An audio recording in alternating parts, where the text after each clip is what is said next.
एक तरफ है एक खौफनाक चुड़ैल और कहते हैं कि चुड़ैल अगर किसी इंसान के सामने खड़ी हो जाती है ना सिर्फ वो इंसान कांपता है बल्कि उसकी रूह तक कांपने लगती है। वो चुड़ैल किसी भी इंसान के शरीर पर वश पा सकती है और उसके बाद वो उसे तड़पा तड़पा कर मार सकती है। लेकिन दूसरी तरफ खड़ी है एक डायन जो कि काले जादू का पूरा ज्ञान रखती है और एक डायन की उम्र 100 साल से भी कहीं ज़्यादा हो सकती है। तो सोच कर देखिए उसका अनुभव। और एक डायन कहते हैं ना सिर्फ किसी इंसान को अपने तरीके से चला सकती है बल्कि उसकी ज़िंदगी नर्क तक बना सकती है। अब एक तरफ चुड़ैल है, दूसरी तरफ डायन है। क्या हो अगर इन दोनों का मुकाबला हो? दोस्तों, क्या आपके मन में यह सवाल कभी आया है कि चुड़ैल का मुकाबला एक डायन से हो तो क्या होगा? अगर ये सवाल आपके मन में आया है तो ये वीडियो देखने के बाद दोबारा ये सवाल आपके मन में कभी नहीं आएगा। हर सवाल का जवाब आपको मिलेगा। तो हेडफोन लगा लीजिए, कमरे की लाइट्स ऑफ कर लीजिए क्योंकि ये वक्त हो रहा है डरने का। तो दोस्तों, आज की कहानी मैंने 3 भागों में डिवाइड की हुई है। पहले भाग में मैं आपको चुड़ैल की बैक स्टोरी सुनाऊंगा, दूसरे भाग में मैं डायन की बैक स्टोरी सुनाऊंगा और तीसरा और फाइनल जो भाग होगा उसमें इनका मुकाबला जब हुआ तो क्या हुआ था उसके बारे में बताऊंगा। तो सबसे पहले भाग की तरफ बढ़ते हैं। तो ये कहानी है विशाखा की, जो कि दक्षिण भारत के एक छोटे से गांव की रहने वाली थी। अब विशाखा इतनी ज़्यादा खूबसूरत थी कि आसपास के जो 10 गांव थे ना, वहाँ उसके जैसी खूबसूरत लड़की कोई नहीं थी। यानी जो भी गांव में आता था विशाखा को एक बार देखता था तो हैरान हो जाता था कि इतनी चमक है उसके चेहरे पर, क्या ये इंसान है? कहीं ये कोई अप्सरा तो धरती पर नहीं उतरी हुई? तो ऐसे घर में आकर विशाखा की हर कोई तारीफ किया करता था। विशाखा अब जवान हो चुकी थी, इसीलिए कोई उसे परेशान ना करे। ज़्यादातर जो विशाखा थी वो दुपट्टा मुंह पर ऐसे ओढ़े रहती थी। अगर घर में कोई काम करना हो या बाहर जाना हो, ज़्यादातर अपने मुंह को थोड़ा ढक लिया करती थी क्योंकि उसे कुछ परेशानी होने लगी थी। गांव में रिश्तों की बाढ़ आ चुकी थी, यानी घर में लड़के वाले आए दिन आ ही रहते कि जी शादी कर दीजिए। विशाखा अब जवान हो गई है, आपको शादी तो अपनी बेटी की करनी ही होगी ना। देखिए, हमारा परिवार काफ़ी बड़ा परिवार है। विशाखा की उम्र 19 साल थी और परिवार चाहता था कि 2-4 साल बेटी घर में रहे, उसके बाद ही शादी करेंगे। तो सभी जो लड़के वाले थे उन्हें विशाखा के पिता मना कर दिया करते थे। अब विशाखा के परिवार के पास भी 2-3 खेत थे, तो खेती का वो काम किया करते और किसी भी चीज़ की उन्हें तंगी नहीं थी। बड़ा घर बना हुआ था उनका। लेकिन कुछ लड़के ऐसे होते हैं जो जिद पर अड़ जाते हैं कि मुझे ये चाहिए, और उन्हें ये नहीं समझ में आता कि कोई चीज़ की चाहत और किसी इंसान की चाहत में फ़र्क होता है। किसी चीज़ को आप खरीद सकते हैं, उनमें भावनाएं नहीं होती, वो चुनाव नहीं कर सकते, लेकिन इंसान में भावनाएं होती हैं, उनके चुनाव को भी अहमियत देनी चाहिए। कुछ लड़के ऐसे थे जो विशाखा के पीछे पड़े हुए थे कि मैं तो तुम्हारे साथ शादी करूंगा, मैं मर जाऊंगा, तुम्हारे घर वालों को मार दूंगा, ये वो तो विशाखा के परिवार वाले तगड़े थे, पैसे वाले थे।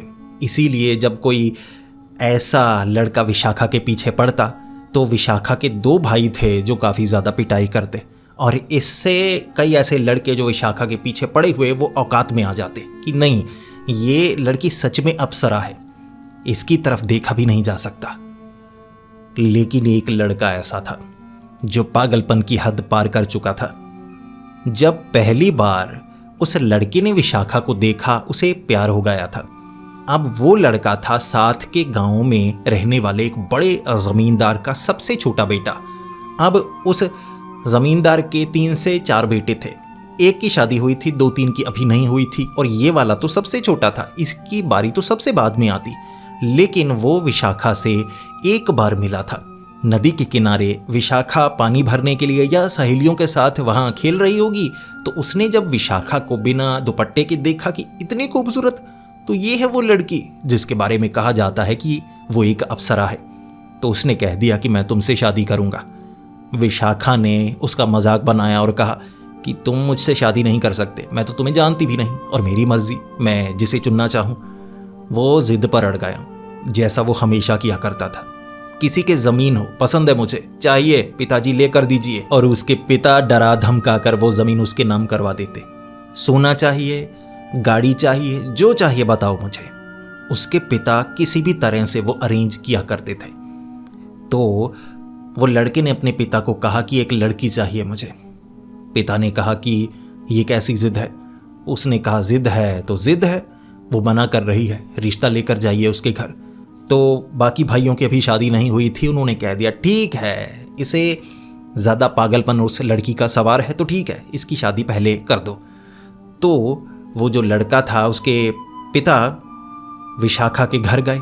उन्होंने रिश्ते की बात की कि हम ज़मींदार हैं जी, हमारे सबसे छोटे बेटे को आपकी बेटी पसंद आ गई है, हम हाथ मांगने के लिए आए हैं। तो विशाखा के परिवार ने कह दिया कि अभी हम शादी के लिए तैयार नहीं हैं।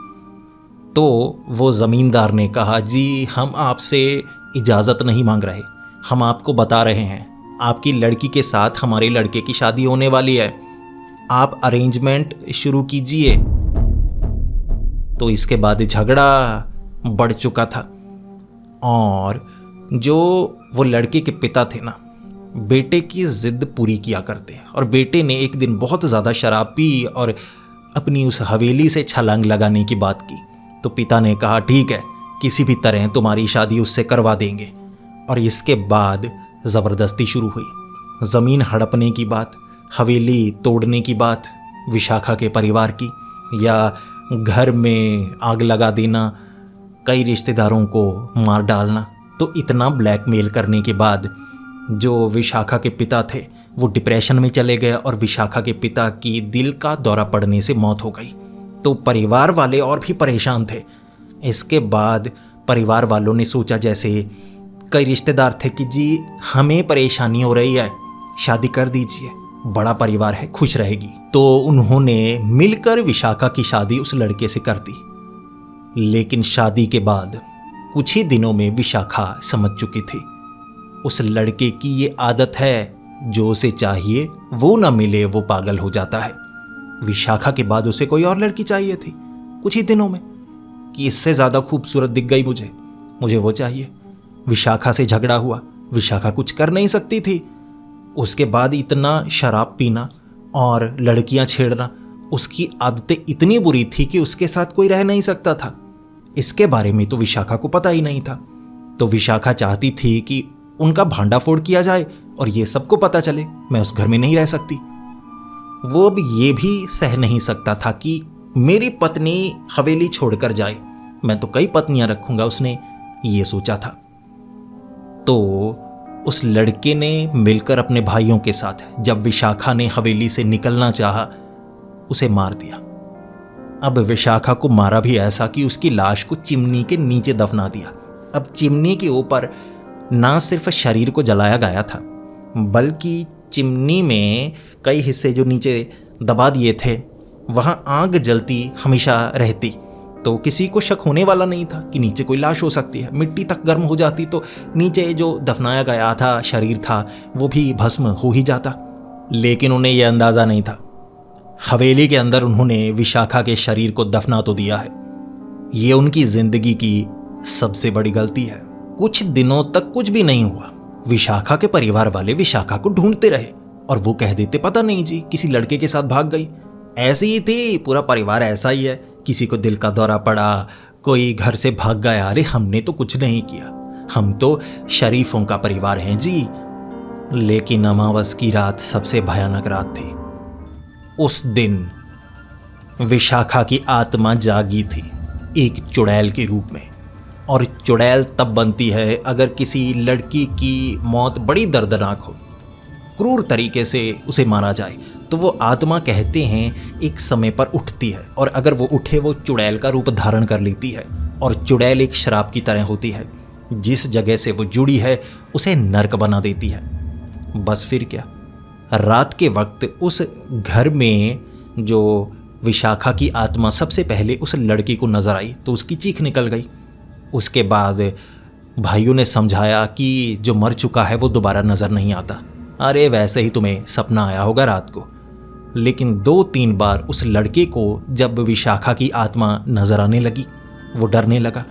और उसके बाद एक भाई जो छत पर कोई हुक्का पीने के लिए गया था, क्योंकि वो हुक्का छत पर ही पिया करते थे, तो ऊपर से ही वो गिर गया। गिरने के कारण उसकी मौत हुई, जैसे किसी ने धक्का दिया हो। अब वो गिरा इतनी दूर था हवेली से, जैसे किसी ने ऐसे घुमा कर मारा हो, काफ़ी दूर जाकर गिरा। खुद इंसान ऐसे गिरेगा तो बिल्कुल नीचे गिरेगा, दूर थोड़े ना गिरेगा। इसके बाद घर में दहशत बढ़ चुकी थी कि कोई कातिल है जी, लेकिन कत्ल का सिलसिला अभी तो शुरू हुआ था। इसके बाद दूसरे भाई की मौत सलाखों के बीच गर्दन फंसने के कारण हुई।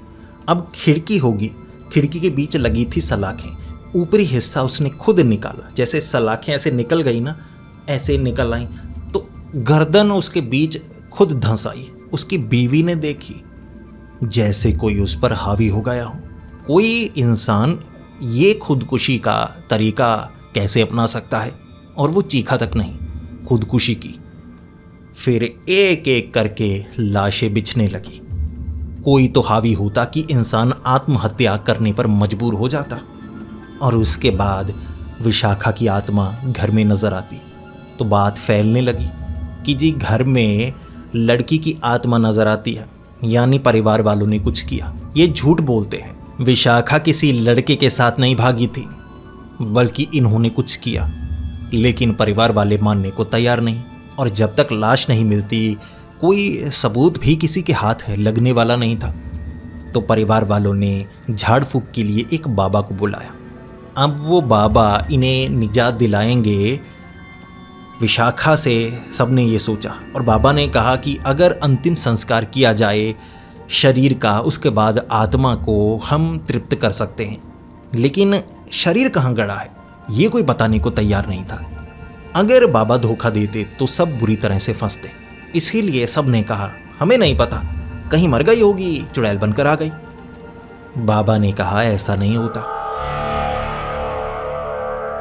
जब कोई मरता है और जिस जगह मरता है और मौत का कारण भयानक हो या अतृप्ति हो, कोई अधूरी इच्छाएं रह जाएं, तो चुड़ैल पैदा होती है। और इसे तब तक रोका नहीं जा सकता जब तक उसके शरीर का क्रियाक्रम न किया जाए। परिवार ने फिर से गलती की। अरे नहीं, हमें क्या पता शरीर कहाँ है, उन्होंने ये कहा। लाशें बिछती गई। झाड़ फूक हो या उतारा, कोई काम नहीं कर रहा था। चुड़ैल जब अपने विकराल रूप में आ चुकी हो और बदला लेने को तैयार हो उसी जगह जहां लाश गड़ी है, तो बचने वाला कोई नहीं था। धीरे धीरे वो लड़के के पिता को मरना पड़ा, उसकी माँ मरी, भाई भी एक एक करके कभी किसी सड़क हादसे में मर गए या कोई ऐसी बीमारी के कारण मर गया। 1.5 साल में की बहुत भयानक मौत रही। किसी को कर्क रोग हो गया, वो जिंदा था लेकिन मरे के बराबर। और वो लड़के की मौत भी बड़ी दर्दनाक हुई थी। कहते हैं कि गांव वालों के बीच उसने ये माना था, हाँ मैंने विशाखा को मारा है। ये नहीं बताया कि कैसे मारा, लेकिन जब गांव वालों के सामने उसने कबूला था, लोगों को उसकी 2 परछाइयां नजर आ रही थी।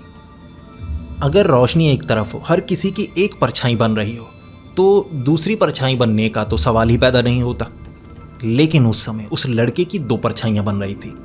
एक परछाई ऐसी जो दूसरी परछाई को नोच रही हो, और वो लड़के ने सबके सामने अपनी चमड़ी को नोचना शुरू कर दिया। लोग पकड़ रहे थे लेकिन वो खुद को नोच रहा था। चमड़ी उतार दी उसने, और वो चीख भी रहा था, दर्द से कराह रहा था और कह रहा था बचाओ बचाओ। कोई मदद कर ही नहीं पाया। और उसने खुद को कैसे मारा, जैसे कोई नहीं मार सकता। जो चुड़ैल के वश में हो वो ही ऐसा कुछ कर सकता है। उसने चमड़ी उतार दी, आंखें निकाल ली, दांत तोड़ दिए वगैरह करते हुए खून बहने के कारण उसकी मौत हुई, और दर्द से भरी हुई मौत।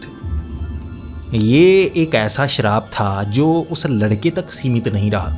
वो हवेली जब तक खंडहर नहीं बनी तब तक उस आत्मा को शांति नहीं मिली। और ये भी नहीं कि शांति मिल गई सब कुछ करने के बाद, हवेली खंडहर बन गई। लेकिन लोग कहते हैं कि वहाँ अब भी विशाखा की आत्मा एक चुड़ैल बनकर घूमती है। जो रात गुजारता है उस हवेली में, वो चुड़ैल उसे अपने कब्जे में करती है। बहुत नुकसान पहुंचाती है, मारती है। वो एक भूतिया हवेली बन चुकी थी। अब इस तरह एक चुड़ैल का वास उस हवेली में हो और कोई अगर उस हवेली में आए तो उसका मरना लगभग तय ही होगा। अगर उसे कोई जानकारी ना हो तो वो बड़ी मुसीबत में फंस सकता है। अब ये वो चुड़ैल की कहानी हो गई, कैसे बनी वो चुड़ैल और उस हवेली में उसका वास था। अब ये दूसरी कहानी जो कि है नित्या नाम की लड़की की, जो कि दक्षिण भारत के एक गांव की रहने वाली थी। अब उसकी उम्र उस समय 13 साल होगी। वो बाकी लड़कियों के साथ, बाकी लड़कों के साथ खेला करती थी। जो नित्या थी उसे एक लड़का बहुत ज़्यादा पसंद था जो उसका पक्का दोस्त बना हुआ था। जैसे जैसे दोनों की एक साथ उम्र बढ़ती गई, दोनों एक दूसरे के प्यार में पागल हो चुके थे और दोनों पहले ही सोच कर रखे हुए थे कि हम एक दूसरे से ही शादी करेंगे। तो जैसे ही नित्या 18-19 साल की हुई, अब वो लड़का जो पढ़ाई करना चाहता था वो पढ़ाई कर चुका था। गांव में ज़्यादा अच्छा काम मिल नहीं पा रहा था। तो नित्या भी चाहती थी कि मैं जवान हो गई हूँ, घर में ये बात कर लूँगी कि मैं तुम्हारे साथ शादी करना चाहती हूँ। अब हम हमेशा एक साथ ही तो रहते हैं, छिप छिप कर मिलते रहते हैं, किसी को पता नहीं लगता, लेकिन कभी ना कभी किसी को पता लग जाएगा। उससे पहले सबको ये बात जाननी चाहिए कि हमारा रिश्ता हो चुका है, हम शादी करेंगे। तो उस लड़के ने कहा मुझे समय चाहिए, अभी हमारे परिवार के पास पैसे नहीं हैं, जब पैसे आएंगे तब मैं शादी करना चाहूँगा। मेरा प्यार सच्चा है, मैं तुम्हारे बिना दूर रह लूँगा, बिल्कुल जैसे कोई नौकर की तरह काम कर लूँगा, पैसे कमाऊँगा, वापस आऊँगा, शादी करूँगा। तुम इंतज़ार कर सकती हो। नित्या ने कहा था हाँ, मैं तुम्हारा इंतज़ार पूरी ज़िंदगी करूँगी, जब तुम वापस आओगे मैं तब शादी के लिए तैयार रहूँगी। तो वो लड़के ने शहर जाने की पूरी तैयारी कर ली। नित्या को बुरा लगा था, लेकिन कभी कभी त्याग करना पड़ता है। भविष्य को सुरक्षित बनाने के लिए कुछ समय के लिए आपको त्याग करना पड़ता है। तो नित्या ये त्याग करने के लिए पूरी तरह से तैयार थी। अब वो लड़का शहर चला गया। धीरे धीरे नित्या की उम्र 23-24 साल की हुई तो परिवार वाले नित्या की शादी करना चाहते थे और नित्या जानती थी कि जब तक मेरा प्यार वापस नहीं आता मुझे कोई शादी नहीं करनी है, वरना बड़ी मुसीबत हो जाएगी। फिर तो मैंने धोखा दे दिया उसे। तो नित्या ये जानना चाहती थी कि तरीका क्या है जिससे मैं शादी ना कर पाऊँ, वरना परिवार वाले तो इस तरह से ज़बरदस्ती करके मेरी शादी करवा ही देंगे। तो नित्या ने कोई छोटी मोटी संस्था होगी आसपास, जैसे कोई कुटिया थी जहाँ उसने शरण ली कि मैं वहाँ धार्मिक काम ज़्यादा करना चाहूँगी। असल में नित्या ये चाहती थी कि वो भलाई का कार्य करे और इसी बहाने सबको लगे कि वो भलाई की तरफ बढ़ रही है, तो शादी नहीं करना चाहती। परिवार वालों को भी ऐसा लगने लगा कि इसका जो ध्यान है लोगों की मदद की तरफ ज़्यादा है। और नित्या कहने लगी थी कि जब शादी करनी होगी मैं खुद बताऊंगी और मैं वादा करती हूँ मैं शादी करूंगी। ऐसा नहीं है कि पूरी ज़िंदगी मैं इसी तरह से बिताना चाहूँगी, लेकिन मुझे इंतज़ार करना है, मुझे कुछ समय इंतज़ार करना है। तो नित्या वहाँ जो धर्म के काम किया करती, लोगों की मदद किया करती, बाढ़ के समय खाना लोगों तक पहुँचाना, खाना बनाना, आधी रात को भी काम करते रहना, सफाई करते रहना, गांव वालों की मदद करते रहना। इसी तरह से उसकी ज़िंदगी कटने लगी थी और वो औषधियाँ बनाने लगी जिससे रोग लोगों के दूर किए जा सकें। और धीरे धीरे अभी जो नित्या थी उसकी उम्र 28 से 29 साल हो चुकी थी। परिवार वाले कहते कि अब उम्र तुम्हारी बढ़ रही है, बाद में शादी नहीं होगी, और नित्या मुस्कुराकर कहती कि शादी हो जाएगी। अब नित्या औषधियाँ बनाने का काम, लोगों की मदद के लिए धर्म का काम सीख चुकी थी। मंत्र पढ़ना सब कुछ उसे बड़े अच्छे से आता था, लेकिन मन में उस लड़के के लिए बहुत ज़्यादा प्यार था, इसीलिए 10 सालों का उसने त्याग किया था। परिवार वाले जिद करते, लेकिन नित्या शादी करने वाली नहीं थी। लेकिन उसके बाद नित्या की उम्र जब कुछ और बड़ी 33 साल तक हुई, तब नित्या को भी एहसास होने लगा कि उसकी उम्र ढल रही है। वो चाहती है कि उसकी अब शादी हो। अब इतने सालों तक मैंने इंतज़ार किया है, वो लड़का कभी कभी आता है लेकिन मिलता नहीं, किसी को शक ना हो, क्योंकि गांव में अब बदलाव हो चुके हैं, कहीं छिपकर मिलने की कोई जगह भी नहीं होती, वैसे ही दूर से देखना पड़ता है। इस तरह नित्या को लगा कि इस बार वो लड़का आया है और बात तो करनी होगी, चाहे जैसे भी हो हमारी शादी हो जाए, मैं गांव में रह लूंगी, वो शहर में रह लेगा, अगर वहां छोटा सा कोई घर है मैं वहीं गुजर बसर कर लूंगी, अब तो बात करनी होगी। तो जब वो लड़का गांव में आया था, 33 साल की थी नित्या, और अब वो और इंतजार करना नहीं चाहती थी। रात के वक्त नित्या उस लड़के से मिलने के लिए उसके घर आई। अब वो जो लड़का था पास के गांव का था, तो वहां उसके घर जब नित्या मिलने के लिए गई तो नित्या ने जो देखा उसके होश उड़ाने के लिए काफी था। वो लड़के की एक बीवी थी, उसके 3 बच्चे थे, और सबसे छोटे वाला बच्चा भी उसका अब 5 से 6 साल का था।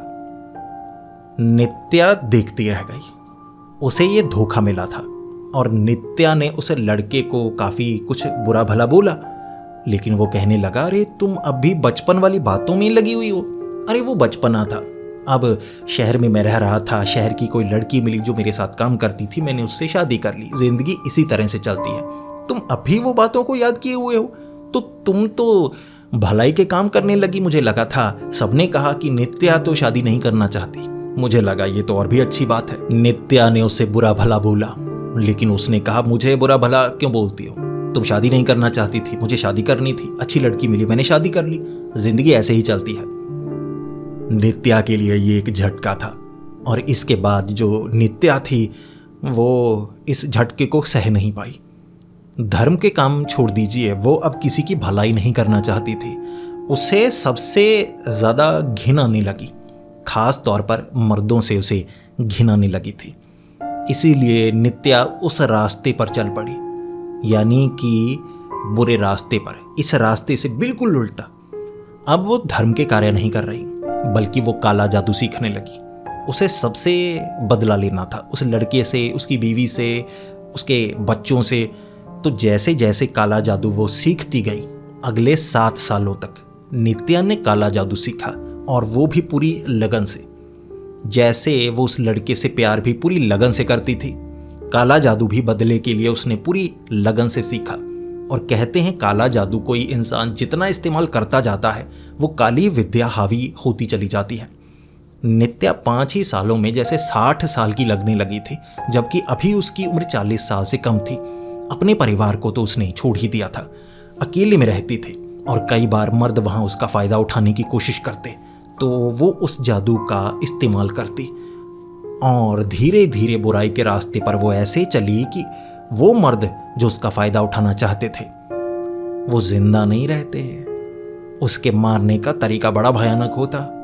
वो ना सिर्फ खून चूस लेती थी, बल्कि शरीर को उबाल देती थी। फूला हुआ उबला हुआ शरीर मिलता, जैसे किसी ने उबाल कर मारा हो, लेकिन ऐसे ही बैठे बैठे वो काले जादू से इंसानी शरीर को उबाल देती थी। अब काले जादू का तरीका अलग, ऐसे नहीं कि सामने से जादू कर दिया। काले जादू के लिए उसके बाल चाहिए, जैसे जादूगरनियां करती हैं। डायने जिंदा औरतें होती हैं जो काले जादू का सहारा लेती हैं। अब काले जादू का उन पर बुरा असर पड़ता है, अब बुरे असर को काटने के लिए और काला जादू करती हैं, तो इस चक्रव्यूह में वो फंस जाती हैं। तो जो नित्या थी 5-7 सालों में वो एक डायन बन चुकी थी, 60 से 65 साल की बुढ़िया के समान। लेकिन किसी की जवानी वो चूस सकती थी, और किसी की जवानी का इस्तेमाल जब वो करती वो जवान हो जाती। वो 23-24 साल की लड़की बन जाती, लेकिन जब उसका असर खत्म होता फिर से 60 से 65 साल। और इस तरह से जो डायने होती हैं वो अपनी लंबी उम्र कर लेती हैं। नित्या अब डायन बन चुकी थी, तो अब उसे बदला भी तो चाहिए था। बदला उसी लड़के से, बदला उसके परिवार से, बदला उसके बच्चों से, बदला उसके रिश्तेदारों से। तो जो नित्या थी वो वापस गांव में आई। लोग देखकर हैरान, अरे 23 साल की लग रही हो तुम तो, बिल्कुल वैसी जैसे पहले हुआ करती थी। तो घर में रिश्ते आने लगे, लेकिन नित्या रात के वक्त गायब रहती। परिवार वाले ये जानना चाहते थे कि एक तो ये जवान कैसे हो गई, और अगर जवान हुई है किसी लड़की का चक्कर हो सकता है, अरे शादी कर लो, रात को मिलने की क्या ज़रूरत है, हमें बताओ। लेकिन नित्या कहती नहीं, मुझे शादी नहीं करनी, अब किसी लड़के पर मुझे भरोसा नहीं, और ना ही अच्छे काम करने हैं।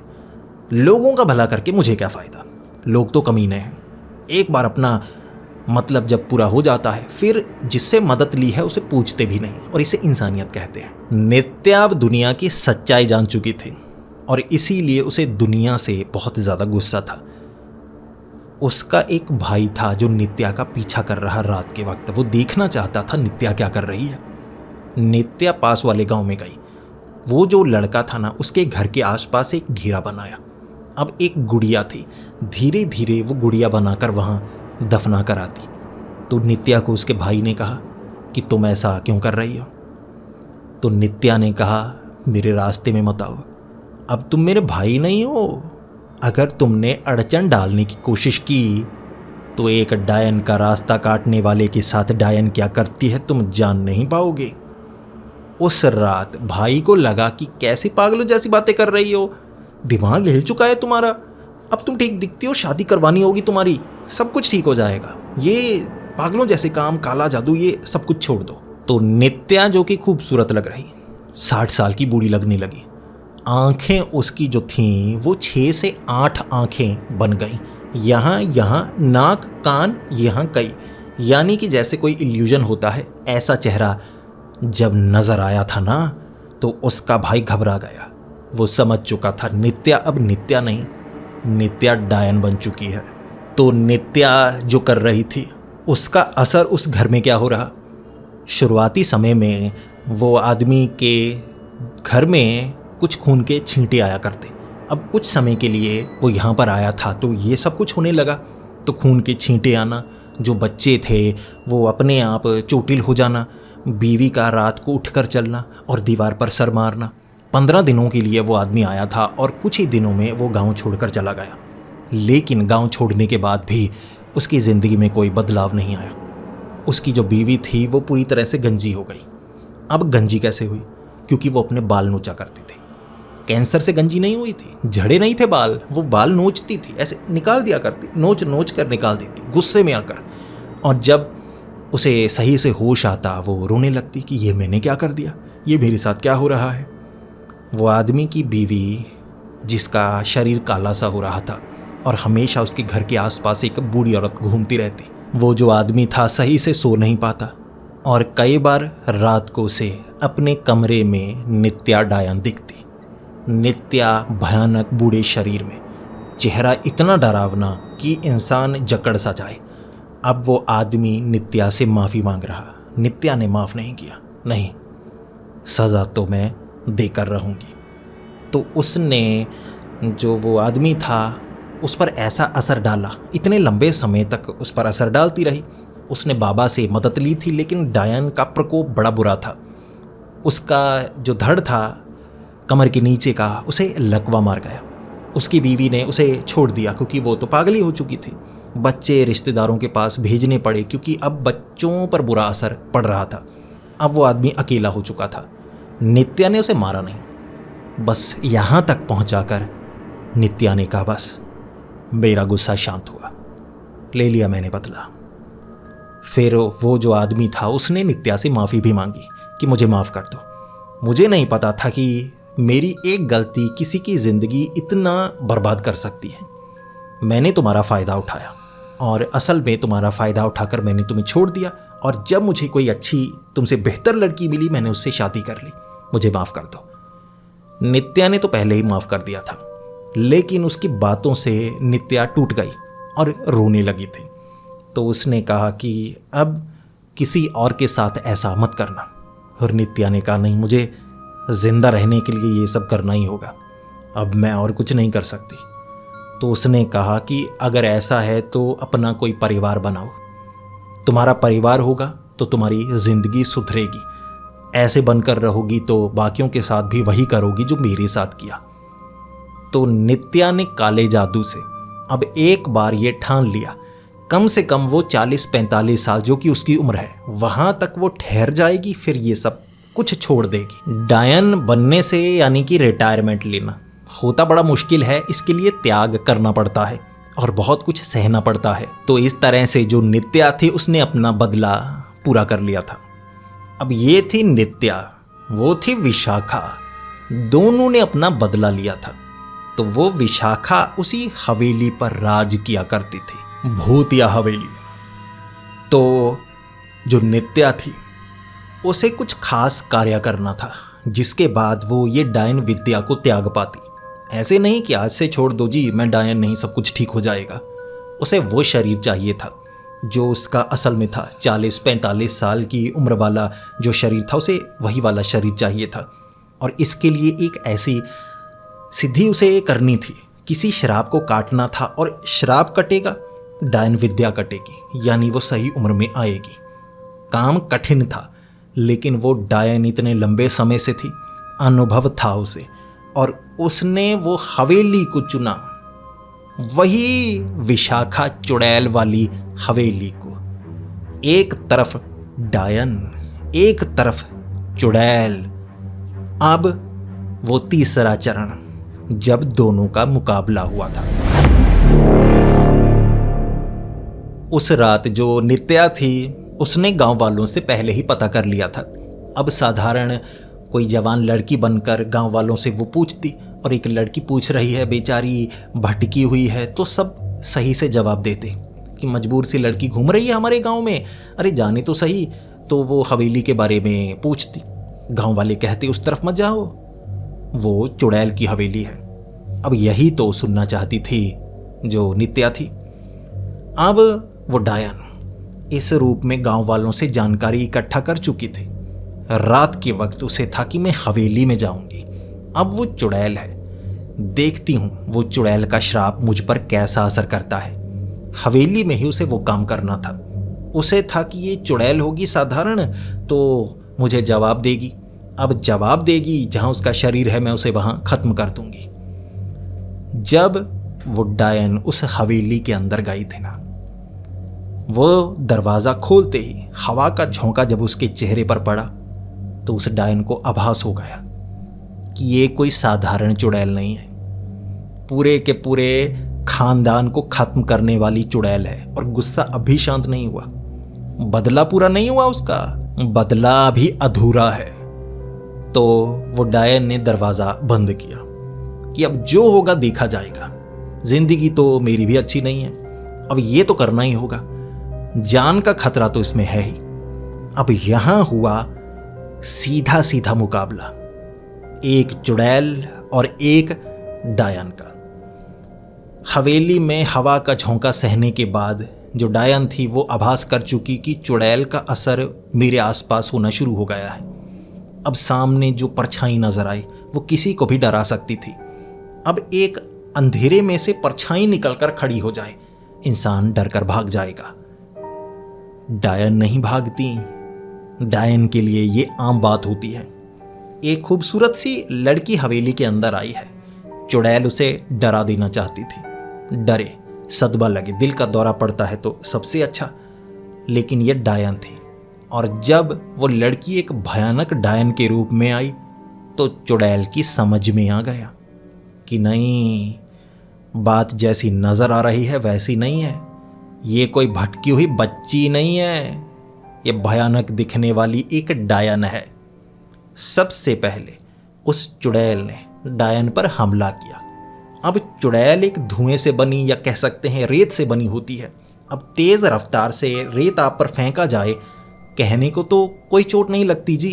अब रेत के कण अगर बहुत ज़्यादा तेज फेंके जाएं तो शरीर को चोटिल कर सकते हैं, वो भी जैसे कणों से बनी हुई।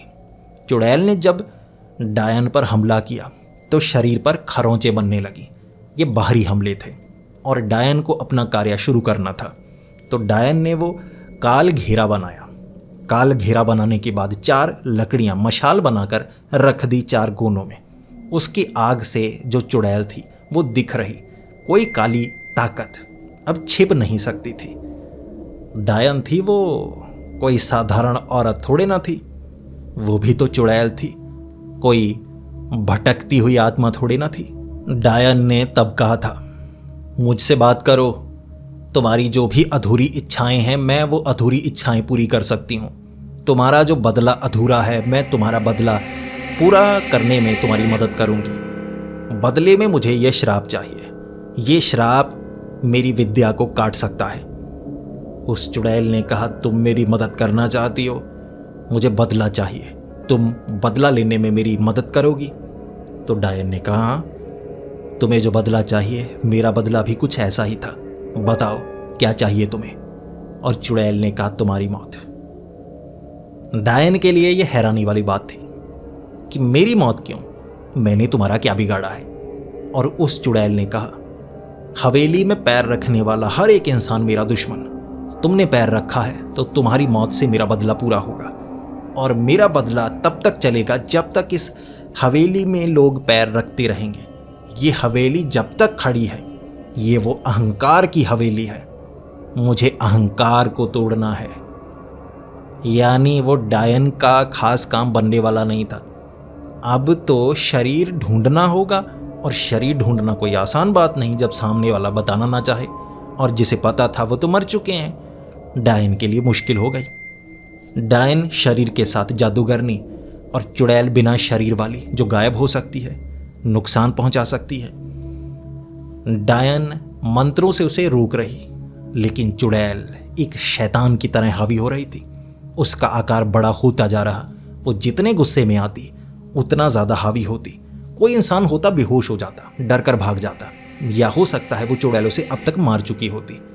लेकिन उस रात जो डायन थी वो भी जख्मी ज़रूर हो चुकी, लेकिन हंस रही कि नहीं, तुम और कुछ नहीं कर सकती।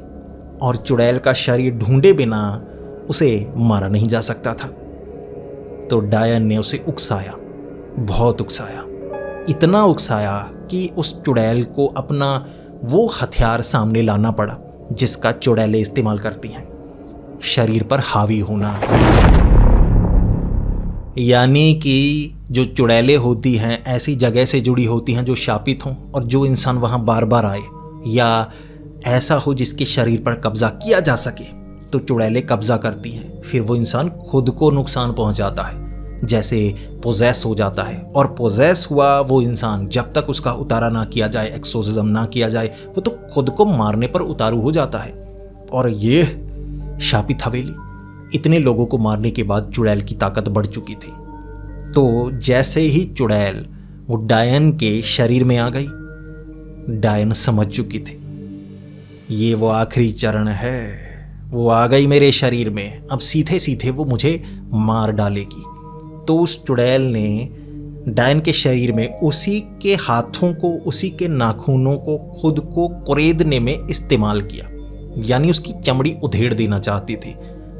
और यही डायन चाहती थी, क्योंकि एक चुड़ैल का शरीर नहीं होता।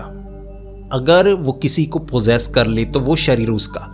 एक्सोर्सिज्म में चुड़ैलों को या इवल एंटिटीज को शरीर से बाहर निकाला जाता है, इतने ज़्यादा ज़ोर से बाहर निकाला जाता है कि यहाँ से दूर भेज दिया जाता है। इसीलिए जब चुड़ैलें किसी के शरीर में आती हैं तो वो उसे पोजेस करती हैं, फिर मार डालती हैं। लेकिन अगर एक्सोर्सिज्म के वक्त वो इंसान मर जाए तो चुड़ैल का या वो ईवल एंटिटी का भी अंत होता है।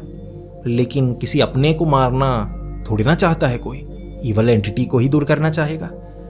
अब वो डायन के पास एक तरीका था जो डायनों के पास होता है, शरीर की चमड़ी को उतार देना। उस डायन ने वो जो चुड़ैल थी ना, उसे ऊपरी परत पर हावी कर दिया। अब वो चुड़ैल कुछ कर नहीं पा रही, और जो वो चुड़ैल चाहती थी वो डायन ने किया, अपनी चमड़ी को उतार दिया, अपनी पूरी चमड़ी को उतार दिया, जैसे कपड़े उतारे जाते हैं। डायनें ऐसा कर सकती हैं, और डायनें रूप भी बदल सकती हैं। इसीलिए जब चमड़ी को उतार दिया, अब हिलने वाली चमड़ी से वो चुड़ैल ज़्यादा कुछ नहीं कर सकती थी। और फिर वो चमड़ी जो कि शरीर बन चुकी थी चुड़ैल का, उसे जला दिया। और इस तरह श्राप मुक्त हो गई वो चुड़ैल।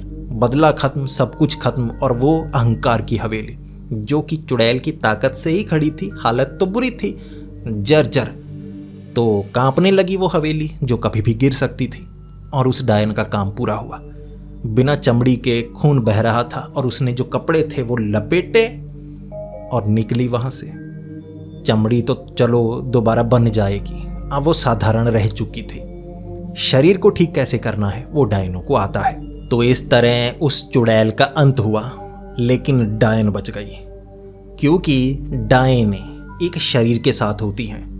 उन्हें ज्ञान होता है काले जादू का, वो ऐसी इवल एंटिटीज़ को अपने हिसाब से चला सकती हैं, गुलाम बना सकती हैं। और कई तरीके जैसे चमड़ी उतारना, रूप बदलना, बूढ़े हो जाना, जवान हो जाना, और भी कई तरीके उन्हें आते हैं किसी के शरीर को अपने वश में करना। लेकिन जो चुड़ैलें होती हैं वो एक भटकती हुई आत्मा की तरह जो क्रूर रूप में आ चुकी होती हैं, लेकिन उनकी एक सीमा है। डायनें चुड़ैलों से ज़्यादा ताकतवर होती हैं, शरीर के साथ एक ज्ञान की पुड़िया।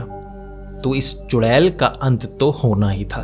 चाहे जितनी बार भी वो चुड़ैल एक डायन से मुकाबला करती, उसे हारना ही पड़ता। वो एक डायन को मार नहीं सकती थी। डायनों को ऐसे मारा नहीं जाता, डायनों को मारने का तरीका अलग होता है और एक चुड़ैल वैसा कर ही नहीं सकती। तो चुड़ैल का अंत निश्चित था। तो दोस्तों, अब आप बताइए आपको ये कहानी कैसी लगी। और मैं एक पूरी सीरीज लेकर आने वाला हूं। जिस तरह से आज मैं कहानी लेकर आया था, एक डायन और एक चुड़ैल का मुकाबला, उसी तरह से आप क्या और इवल एंटिटीज का मुकाबला देखना चाहेंगे? अगर दोनों का मुकाबला हुआ, कौन जीतेगा, क्या आप जानना चाहेंगे? अगर हाँ तो नीचे कमेंट्स कीजिए किसका मुकाबला किसके साथ हो, क्योंकि मेरे पास ढेर सारी कहानियां हैं। और अगर आप कमेंट करेंगे तो उन कहानियों में से वो कहानियां जो आपकी डिमांड है वो जल्द से जल्द लेकर आऊँगा। तो कमेंट करना बिल्कुल ना भूलना। कहानी अच्छी लगी तो वीडियो को लाइक कीजिए, बहुत ज़्यादा अच्छी लगी तो दोस्तों के साथ शेयर कीजिए। ऐसी ही कहानियाँ सुनने के लिए हमारे इस चैनल को सब्सक्राइब कर लें। तो मिलते हैं अगली वीडियो में, तब तक के लिए डरते रहें।